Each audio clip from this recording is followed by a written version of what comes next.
다음에 있는 분들 이렇게 축복하도록 하겠습니다. 안심하십시오. 예수님이 함께 계십니다. 우리의 삶에 우리 주님 예수님이 함께 계십니다. 여러분, 공포 영화를 좀 보셨습니까? 공포 영화에서 공포를 보는 사람에게 주는 방법 중에 한 가지는 믿고 의지했던 부분이 무너질 때입니다. 믿었던 장비가 고장이 나면서 생각지 못했던 위험을 경험하게 될 때, 가족인 줄 알고 친구인 줄 알고 문을 활짝 열었는데 나를 해치는 나쁜 사람이 흉기를 들고 이렇게 서 있는 장면을 볼 때 사람들은 두려움, 공포감을 가지게 됩니다. 이게 영화 속 이야기만이 아니더라고요. 현실에서도 그런 일들을 종종 경험할 때가 있습니다. 안전 운전을 하고 있다라고 생각을 했는데 갑작스럽게 옆에서 차가 들어와서 생각지 않은 교통사고를 경험하게 될 때, 안전한 계단, 그렇게 높아 보이지 않았는데 순간 발을 헛디면서 몸을 다치게 될 때, 믿고 의지해서 투자했는데 이게 계획대로 되지 않아서 많은 손해를 보게 될 때 우리는 두려움에 사로잡히게 됩니다. 그렇게 우리를 두렵게 하는 세상 속에서 우리에게 찾아와 주셔서 위로해 주시고 살 길을 열어주시는 분이 계십니다. 누구시지요? 바로 저와 여러분이 믿는 우리 주님 예수님이십니다. 두려움의 순간에 우리에게 찾아와 주셔서 위로하시는 예수님을 바라보고 우리를 위로하시는 주의 음성에 귀 기울이면 우리가 두려움을 극복하고 넉넉하게 승리할 수 있건만 때때로 우리는 그러하지 못할 때가 있습니다. 예수님이 어떤 분인지 잘 몰라서 그 음성을 들어도 이게 예수님 음성이 맞는가 의심이 되어서 우리가 주의 위로를 누리지 못할 때가 있는데요, 오늘 우리가 읽은 마태복음 14장에서도 제자들이 위험에 처해 있었습니다. 밤 사경 새벽 3시에서 6시 사이 어둠이 가장 깊었던 때, 또 배는 육지에서 술이나 떠나 있습니다. 여러분 가지고 있는 성경책 주에 보면은요, 어떤 사본에는 바다 한가운데 있었다라고 기록했다라고 알려주고 있는데요, 이 육지 근처면 육지로 금방 도망갈 수 있을 터인데 그렇게 할 수 없는 그 상황에 이 바다의 물결로 말미암아 바람이 거칠고 물결이 심하여서 고난을 당하였다라고 알려주고 있습니다. 이 바닷길을 많이 항해 보았던 뱃사람들이 있었건만 이 제자들은 이 일로 인하여서 두려움에 사로잡히고 고난을 당하고 있었습니다. 그때 우리 예수님 찾아와 주셔서 말 걸어 주시죠. 안심하라, 나니 두려워하지 말라. 두려움의 현장에서 우리 주님은 제자들을 3가지 말씀으로 위로해 주시면서 살 길을 열어 주십니다. 함께 말씀을 살피며 우리에게도 찾아와 주셔서 말씀을 들려주시며 두려움을 이기게 하시고 살 길을 열어주시는 우리 예수님을 다시 만나는 복된 시간이 되기를 원합니다. 우리 예수님은 먼저 제자들을 재촉하시는 것을 우리가 말씀에서 보게 됩니다. 22절에 보니까요, 제자들을 재촉하셔서 배를 타고 건너게 하셨습니다. 재촉하다라고 번역된 헬라어 아난카조는 억지로 하게 하다 이런 뜻인데요, 새한글 성경에 보니까요, 이 다그쳐서 배를 타게 하셨다고 번역하고 있습니다. 제자들이 예수님의 말씀을 잘 듣지 않았던 겁니다. 잘 따르지 않으니까 억지로 배를 태워서 보내셨다라고 성경은 알려주고 있습니다.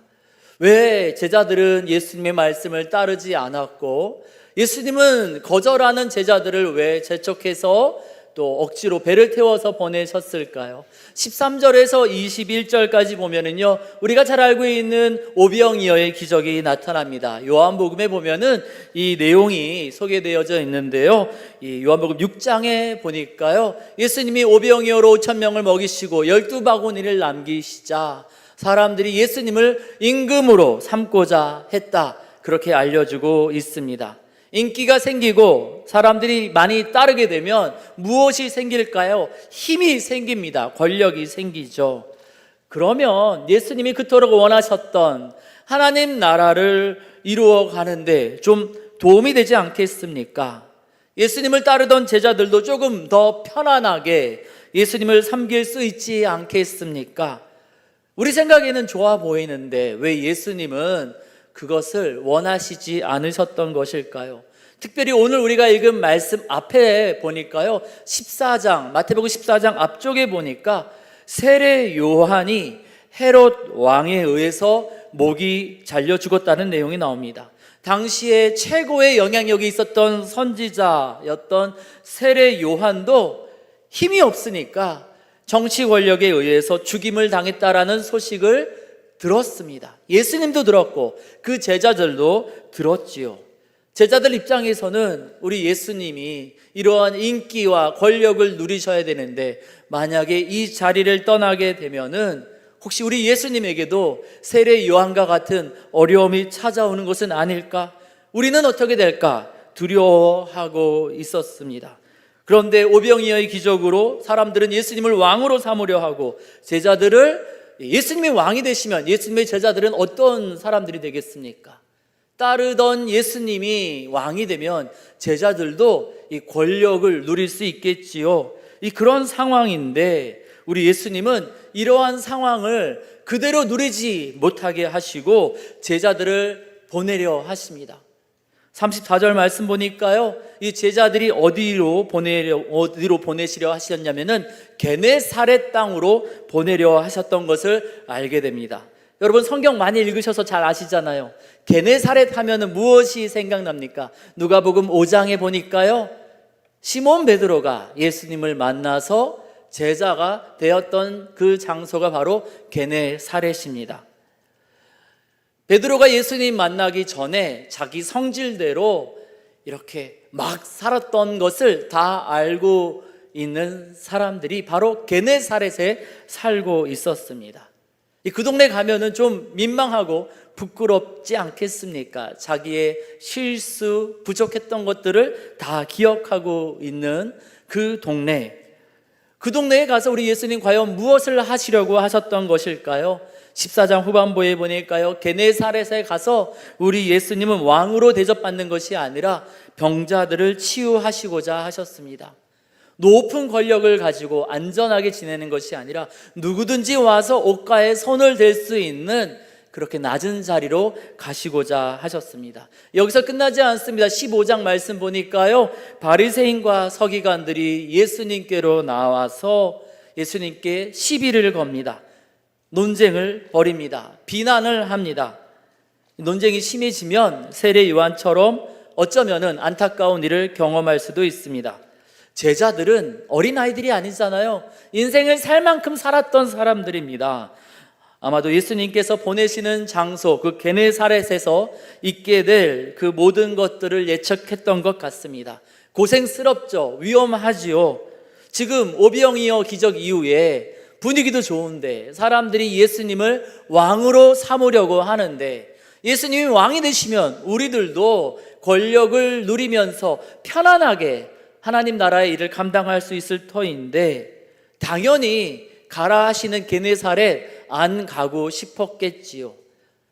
십자가에 대해서 예수님께서 말씀하실 때 아니요, 십자가 사건은 예수님에게 절대로 일어나지 않을 것입니다. 항변했던 사람들이 바로 이 제자들 아닙니까?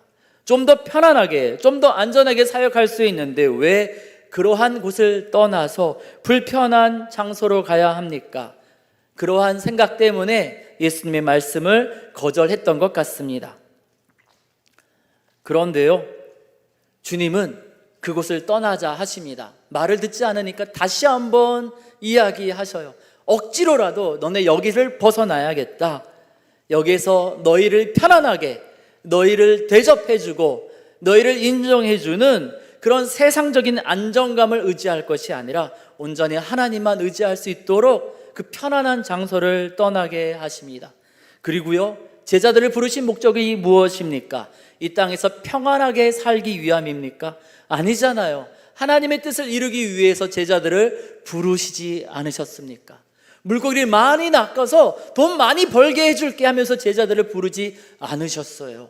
이제는 너희가 사람을 낚는 어부가 되어서 영혼을 살리는 일을 하게 될 것이다 하고 제자들을 부르셨잖아요.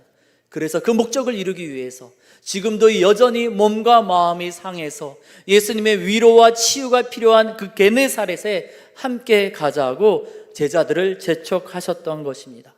그래서 그들은 억지로 가다 보니 편안하게 바닷길을 간 것이 아니라 그 늦은 밤에 풍랑도 경험하고 어려움도 겪기도 했습니다.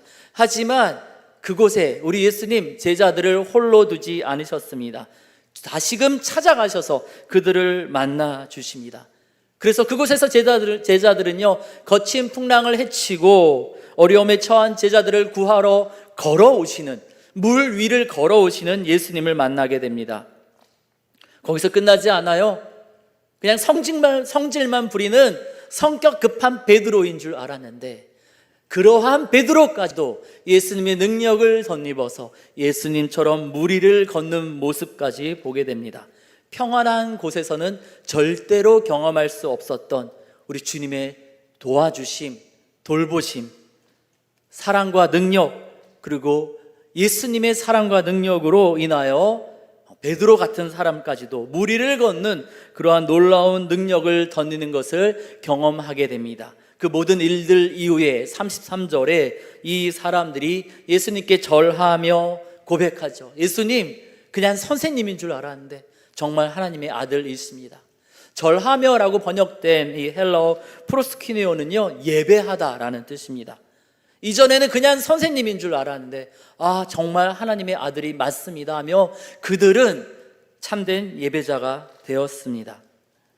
오병이어의 기적이 있었던 곳에 그대로 머물러 있었더라면은 물 위를 걸어오시는 예수님을 경험하지 못하고 대신에 세상의 권력, 세상이 주는 그 인기의 맛을 경험했겠지요. 예수님을 하나님의 아들이라 고백하며 온전히 예배하는 예배자가 아니라 예수님이 주시는 능력을 이용해서 그 인기를 이용해서 권력을 누리는 통치자가 되었을지 모릅니다. 그러면은 어쩌면은 또 다른 세례 요한을 자신의 욕심 때문에 부끄러움을 감추기 위해서 죽이는 또 다른 헤롯이 되었을지도 모릅니다. 그런데 그것은 우리 예수님의 계획, 하나님의 뜻이 아니었습니다. 그래서 우리 예수님은 제자들의 바람이 아니라 예수님의 선하신 뜻을 이루기 위해서 낯선 곳, 불편한 곳으로 제자들을 인도해 가십니다. 피곤하지만 풍랑 속에서 예수님을 다시 만나고 예수님을 하나님의 아들이라 경배하는 예배자 되게 하시고 게네사렛에서 세상을 치유하는 예수님을 섬기는 일을 감당하게 하십니다. 부르심의 뜻을 이루기 위해서 재촉하시고 억지로 그 일을 감당하게 하신 것이죠. 우리가 예수님을 믿을 때, 예수님을 따를 때 때때로 이런 일이 있을 때가 있습니다. 편안하게 살고 싶은데, 이제는 좀 편안하게 믿고 싶은데 우리 주님이 불편한 자리로 우리를 인도하실 때가 있습니다. 용서하고 사랑하고 섬기는 자리로 우리를 계속 이끄실 때가 있습니다. 이만하면 이젠 좀 쉼을 누리고 인기도 누리고 대접 좀 받으면 안 되겠습니까? 그렇게 말하고 싶은데 아니다, 그래도 가자, 우리를 재촉하실 때가 있습니다.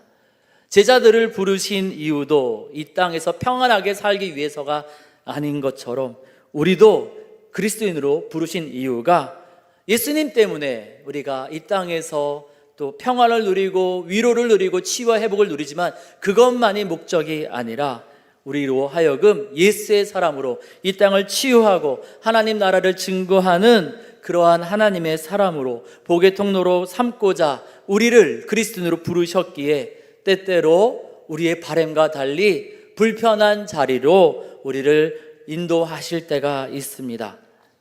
그때 우리는 제자들처럼 가기 싫다고 버팅기게 되지요. 그러면 주님은 다시금 여러 번 말씀하셔서 우리로 하여금 그곳으로 가게 하십니다. 그곳에 가다 보면 풍랑도 오기도 하고요, 어려움을 겪게 되기도 합니다. 그래서 안 가고 싶은 거죠. 하지만 너무 두려워하지 마십시오. 주님의 재촉하심에 이끌려서 그곳에 가면은 우리를 위해, 우리를 도우시기 위해 물 위를 걸어서라도 우리의 삶의 자리에 찾아오시는 사랑의 예수님을 만나게 됩니다. 그리고 그 예수님으로 인하여서 우리가 다른 것이 아니라 오직 하나님만 의지하는 예수의 사람이 되어서 세상이 감당치 못하는 그러한 믿음의 사람이 되는 것을 경험하게 됩니다. 그 모든 일들 이후에 세상을 치유하는 예수님의 사람으로 쓰임받고 있는 우리 자신을 발견하게 될 것입니다. 주님이 가라 하실 때 힘든 거 알지만 그래도 가자 하시면 우리 함께 가기를 원합니다. 주님이 우리를 통하여서 놀라운 일, 복된 일, 아름다운 일을 이루어 가실 것입니다. 두 번째로 우리 예수님은 위로의 말씀을 들려주십니다. 27절입니다. 그렇게 순정하여 나아갔는데 그곳에 거친 비바람이 있었고 파도가 거칠게 몰아쳐서 제자들은 어려움을 경험하게 됩니다. 어려움을 경험하고 있는 제자들에게 우리 예수님 물 위를 걸어서라도 찾아와 주셔서 말씀하시죠. 안심치 마라, 나니 두려워하지 말라. 24절에 보니까요, 제자들은 힘겨운 상황 가운데 있었습니다. 바다 한가운데에서 바람, 물결로 고난을 당하고 있었고요, 밤 사경에 25절에 보니까 새벽 3시에서 6시경 가장 힘들고 밤이 가장 깊은 그 시간에 힘들어하고 두려워 떨고 있을 때 우리 예수님께서 그들에게 찾아가시죠. 그들을 도우시기 위해, 그들에게 살 길을 열어주시기 위해. 그런데요, 이 제자들은 이미 8장에서 예수님께서 풍랑을 다스려 주신 것을 경험한 적이 있는 사람들입니다. 예수님께서 이 바다에 함께 있었을 때 파도가 심하게 몰아치니까 예수님께서 말씀 한마디로 바다를 잔잔케 하시는 것을 이미 경험했습니다. 그런데 그때는 우리 예수님이 주무실지언정 눈 앞에 있었거든요.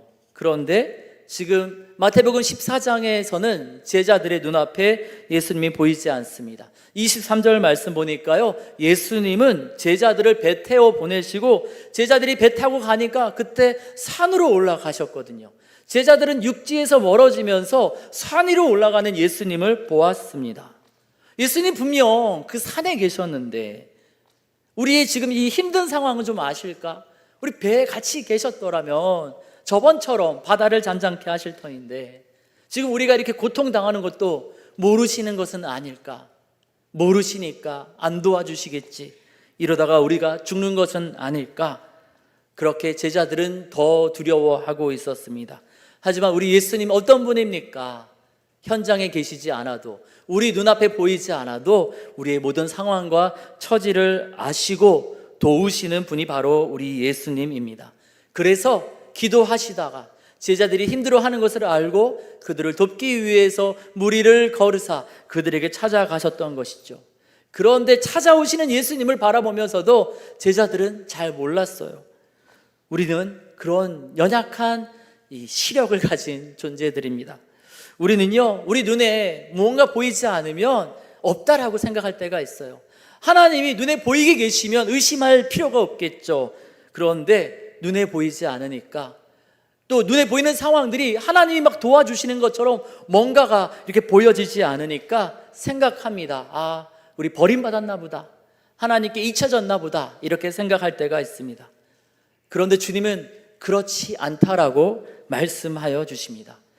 이스라엘 백성들이 이방 민족들에게 고난을 당하고 있었을 때, 포로로 끌려가고 있었을 때, 아, 하나님이 우리 버리셨나 보다, 이제 우리의 인생은 끝났다라고 생각하고 있었을 때 이사야 선지자를 통하여서 말씀하여 주십니다. 너희들이 주께서 나를 잊으셨다 말하지만 어떻게 내가 너희를 잊을 수 있겠느냐? 아이를 낳은 어머니가 잊을지언정 나는 너희를 잊지 않겠다. 눈에 보이지 않는다고 우리 눈에 보이기에 하나님 우리 버리신 것처럼 느껴진다 해서 그렇게 판단하지 말라는 겁니다. 우리 주님은 우리를 사랑으로 돌보시기에 우리 눈에 보이지 않는다 할지라도, 우리 눈에 뭔가 하나님이 도와주시는 것 같은 상황이 아닌 것 같다 할지라도 주님은 여전히 사랑으로 우리를 돌보시고 우리를 위해서 일을 하고 계시는 줄 믿습니다. 다니엘서 3장에 보니까요, 다니엘의 세 친구들이 포로로 끌려간 상황 속에서 그래도 믿음 지켜보겠노라고 금신상에 절하지 않았더니만 어떻게 되었습니까? 풀무불에 들어가게 됩니다. 그런데 그 풀무불에 이 다니엘의 세 친구만 있었던 것이 아니라 신들의 아들 같은 존재가 있었다. 믿지 않는 사람들이 그렇게 증거하는 것이죠. 우리 주님은 택한 백성들의 고난의 현장을 외면하지 않으십니다. 풀무불이라 할지라도 함께 하시며 그 고난의 현장에서 두려워 떨고 있는 우리를 사랑으로 붙잡아 주시는 분이 바로 저와 여러분의 하나님 되십니다. 때때로 우리가 원하는 때, 우리가 원하는 방식으로 하나님이 이끄시지 않으실 때도 있습니다만 우리의 고난을 아시고 고난의 현장에 함께 하심을 알려주십니다. 주님이 임재하셨는데 오늘 말씀 14장에 보니까 제자들은 무엇이라 이야기합니까? 예수님이 걸어오시는데요, 14장 26절에 보니까 걸어오시는 예수님을 보고 뭐라 이야기합니까? 예수님이 오시는군요. 이제 우리가 살만한다, 살 것이다, 이제 우리가 회복을 누릴 것이다, 이제 우리 가운데 평안이 찾아올 것이다 라고 얘기하는 것이 아니라 유령이다 하면서 더 무서워하고 소리를 지릅니다.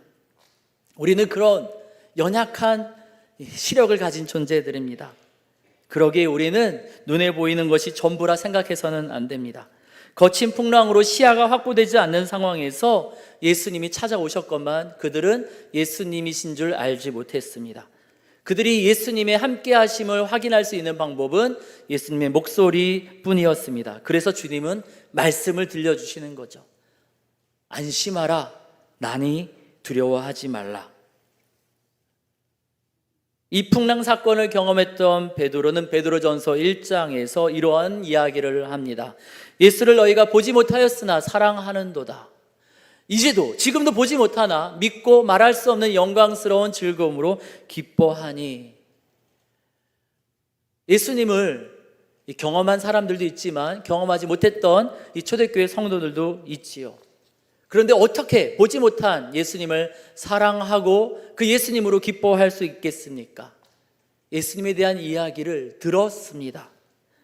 그리고 그 이야기 가운데 안심하라, 나니 두려워하지 말라 말씀하여 주시는 그 음성을 제자들을 통해, 사도들을 통해 들으며 그 예수님의 음성을 듣고 예수님을 알았기에 초대교회 성도들은 예수님을 직접 보지 못했지만, 그리고 직접 보았다 할지라도 눈앞에 환난과 고난이 너무나 극심하여서 아무것도 보이지 않는 그 상황 속에서도 또 사도들을 통해 들려주는 그 편지를 듣고 읽으면서 주님의 음성을 함께 듣고 눈앞에 펼쳐지는 위협의 순간을 넉넉하게 이겨나갈 수 있었습니다.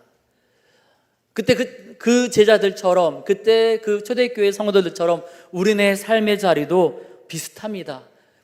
산 넘어 산이라는 세상 사람들 얘기처럼 끊임없이 풍랑이 몰아칩니다. 뭔가 하나 잘 해결된 것 같은데 또다시 또 기도할 제목들이 나타납니다. 근심할 제목들이 나타납니다. 계속 풍랑이 몰아치지요. 눈에 보이는 것으로만 판단하면은 하나님이 우리를 버리신 것 같고 하나님의 도우심조차도 유령처럼 보일 때가 있습니다. 그때 우리가 주의 음성을 들어야 합니다. 안심하라, 나니 두려워하지 말라. 눈에 보이는 사람들의 반응이 아니라 66권 말씀을 통하여서 주님이 우리에게 주시는 말씀, 안심하라, 나니 두려워하지 말라.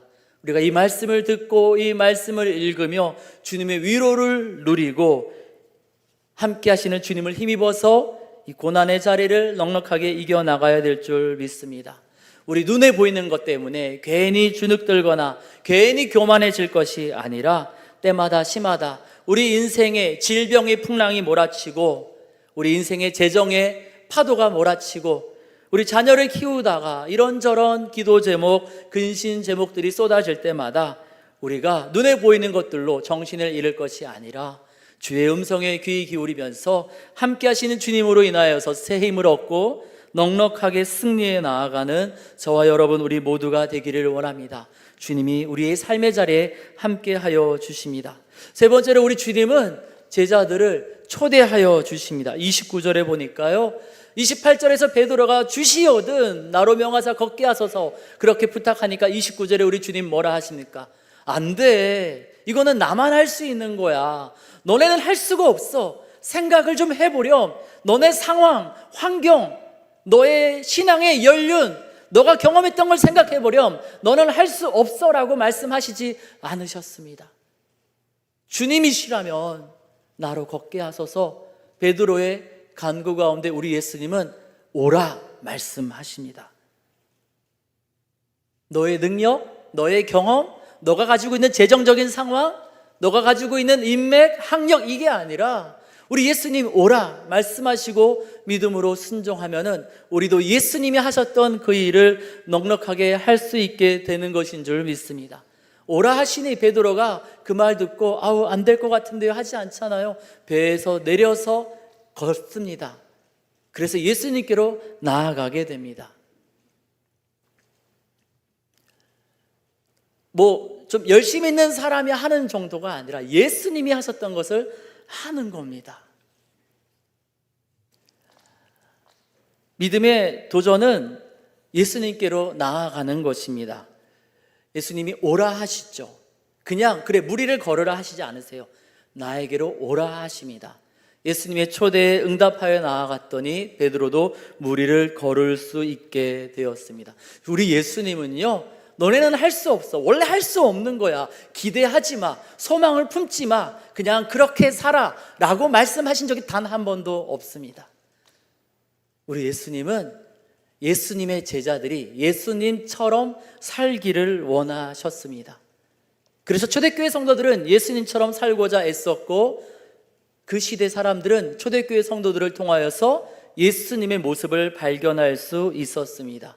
그래서 사도행전 11장에 보니까요, 이방 사람들이 얘기하는 거예요. 예수님을 보았던 사람들이 예수님 분명히 십자가에서 죽으셨는데 저 사람들이 예수님처럼 말하고 예수님처럼 행동하고 예수님처럼 살고 있네.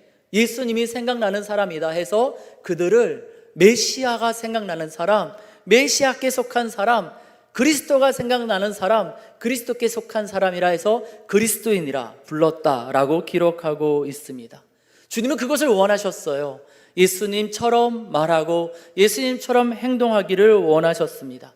가장 어떻게 예수님을 닮기를 원하셨을까요? 요한복음 13장에 보니까 아예 예수님 이렇게 말씀하세요. 내가 너희에게 행한 것 같이 너희도 행하게 하려 하여 본을 보이셨다 하는데 이때 하신 것이 무엇입니까? 주와 스승이 되어서 제자들의 발을 닦으시는 겁니다. 자신을 배신하게 될 가룟 유다와 베드로에게 사랑으로 떡 먹여주시는 거였습니다. 섬김의 자리, 용서의 자리, 너희가 이렇게 섬겼으면 좋겠다. 너희가 이렇게 서로를 용서했으면 좋겠다.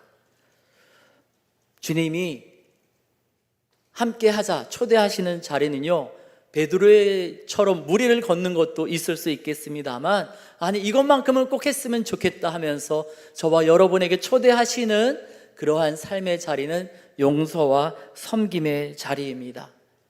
편안함의 자리가 아니라 섬김의 자리이고요, 그냥 이 감정을 그대로 안고 있는 것이 아니라 용서하는 자리입니다.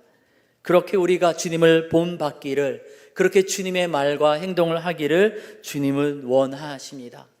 주님의 초대에 응답하여서 베드로가 걷기 시작했는데 잘 걸으면 좋으련만 예수님이 오라 하셨으니 예수님을 바라보고 가면 되는데 다른 데 관심을 갖게 되지요. 그래서 그가 무엇을 봅니까? 30절 말씀에 보니까 바람을 보았습니다. 바람에 휘날리는, 바람에 펄럭이는 태극기는 우리가 쉽게 볼 수 있지만 그냥 소리만 나고 무엇인가를 움직이는 그 바람을 우리가 쉽게 볼 수 있겠습니까? 보기 어려운 그 바람을 굳이 찾아보다가 그는 무서워 물에 빠져가게 됩니다. 사람들은 이렇게 예수님이 주시는 믿음의 도전을 하다가 물에 빠지는 것이 걱정이 되어서 쉽게 도전하지 못하는 것 같더라고요. 주님이 오라 하시잖아요. 나를 따르라 하시건만 잘 따라가지 못하는 게 그러다가 실수할까봐, 넘어질까봐, 그러면 창피하잖아요. 그래서 그 믿음의 도전, 섬김의 도전, 용서와 사랑의 도전을 잘 하지 못하는 것 같습니다. 그런데 걱정하지 마십시오. 주님이 오라 해서 가게 되면은 그곳에 주님이 계시기에 혹 우리가 무서워 빠진다 할지라도 우리 주님 즉시 손을 내밀어 붙잡아 주십니다. 실수할 수 있어요. 우리 신앙생활 하다가 실수할 수 있다니까요. 우리는 하나님이 아니잖아요. 우리는 사람입니다. 수제자였던 베드로까지도 실수해서 그 무리를 걷다가 빠지지 않습니까? 괜찮습니다. 주님이 오라 하시면 그곳에 주님이 계신다니까요. 우리가 빠져도 즉시 손을 내미사 건져내사 안전한 배 위로 인도해 주실 줄 믿습니다. 문제는 주님이 오라고 말씀하지 않으셨는데 그냥 내 욕심으로, 내 야망으로, 내 교만으로 물 위에 먼저 뛰어들 때가 문제이지요. 하지만 주님이 오라 하시면 걱정하지 마시고, 이 말씀을 통해서 주님이 오라 하시면 걱정하지 마시고, 우리가 주님의 초대에 응답하여서 배에서 내려 그 물 위로 걸어 나가기를 원합니다. 사람들은 하지 못한다는 그 용서의 자리, 사랑의 자리, 섬김의 자리로 나아가기를 원합니다. 우리가 그렇게 나아가다가 혹 물에 빠진다 할지라도 주님이 우리를 부르셨으니 즉시 손을 내미사 우리를 구원하시고 넉넉하게 승리하게 인도해 주실 줄 믿습니다. 베드로가 이것을 경험했잖아요. 베드로전서 5장에서 그래서 이런 얘기를 하는 거예요. 염려 때문에 주님의 초대에 응답하지 못하는 사람들에게 이야기합니다. 너희 염려를 다 주께 맡기라. 왜요? 주께서 돌보아 주실 터이니, 물에 빠지면 즉시 손을 내밀어서 붙잡아 주실 터이니 염려는 주님께 맡기고 우리에게 주님의 초대 가운데 순종으로 응답하자, 그렇게 권하고 있습니다. 5장 10절에 보니까 더 나아가서 이런 이야기를 합니다. 우리가 잠깐 고난을 당한다 할지라도 우리 주님이 친히 온전하게 하시고 굳건하게 하시며 강하게 하셔서 우리를 견고하게 하시겠다. 본인이 그것을 경험했기에 여러분, 예수 믿는 건 이런 겁니다. 그렇게 외치는 겁니다. 여러분, 예수 믿는 거는요, 주님이 오라 하시는데 실패할까봐, 실수할까봐, 물에 빠질까봐, 그러면 망신스러울까봐, 그래서 예수님께 꾸중 한마디 들을까봐 겁먹고 가만히 있는 것이 아니고요, 오라 하시면 믿음으로 나아가는 겁니다. 혹 빠져도 주님이 건져주시고 이 경험을 통해서 우리를 온전케 하시고 우리를 굳건하게 하시고 우리를 강하게 만들어 주실 줄 믿습니다. 우리 주님은 우리를 평안하게 살도록만 우리를 부르시지 않으셨습니다. 우리를 통해 수많은 사람들이 위로받고 치유받도록 우리를 평안함의 자리에서, 권력을 의지하고 사람을 의지하는 자리에서 온전히 하나님만 의지하는 자리로 가자고 재촉하십니다. 그렇게 가다 보면 고난이 오지요. 걱정하지 마십시오. 그곳에 찾아와 주셔서 안심하라, 나니 두려워하지 말라 말씀하여 주시는 우리 예수님을 만나게 될 것입니다. 이전과 다른 정말 놀라운 주님의 사랑과 능력을 경험하게 될 줄 믿습니다. 그리고 주님이시거든 나를 걷게 하소서, 우리 베드로처럼 주님께 구하고 오라 하시는 주님의 음성에 우리가 순종하여 나아가기를 원합니다. 혹 넘어질지라도 도우시는 주님을 우리가 경험하게 될 줄 믿습니다. 이 마태복음 14장의 장면은요, 여호사서 3장 4장에 나오는 요단강을 건너는 장면과 비슷합니다. 이스라엘 백성 출애굽 세대는 애굽이 익숙했지만 그 다음 자녀 세대는 광야가 익숙했습니다. 광야에서 태어났고 광야에서 만나를 먹으며 광야에서 반석에서 터져 나오는 물을 먹었던 사람들입니다. 그냥 그게 익숙했는데 주님은 그 익숙함에 그냥 두시지 않으시더라고요. 굳이 이제 그들에게 명하시는 거죠. 요단을 건너 가나안으로 가라고요. 왜요? 그들을 향한 목적은 광야 생활이 아니라 가나안 땅이었기 때문에 그렇게 명하시는 거죠. 익숙하지 않지만 주님이 재촉하시기에 여호수아와 이스라엘 백성은 요단을 건너 가나안 땅으로 들어가게 됩니다. 그런데 그냥 가게 하시지 않아요.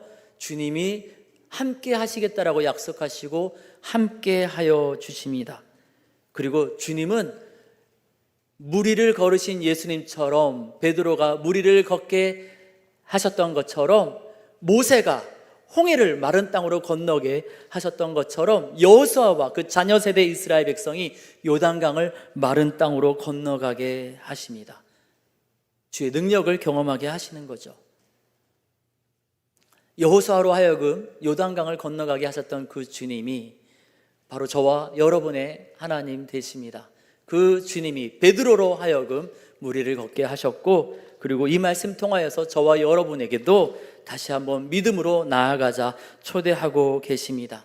주님의 초대 앞에 우리 눈앞에 보여지는 세상은 참으로 두렵고 무섭지만, 우리가 두려움 가운데 주눅들어서 그렇게 멈춰있고 뒷걸음질 것이 아니라 안심하라, 난이 두려워하지 말라 말씀하시는 주님의 음성에 귀 기울이며 믿음으로 나아가 놀라운 주님의 능력을 체험하고 주의 사랑을 전하는 저와 여러분 우리 모두가 되기를 원합니다. 기도하겠습니다. 하나님,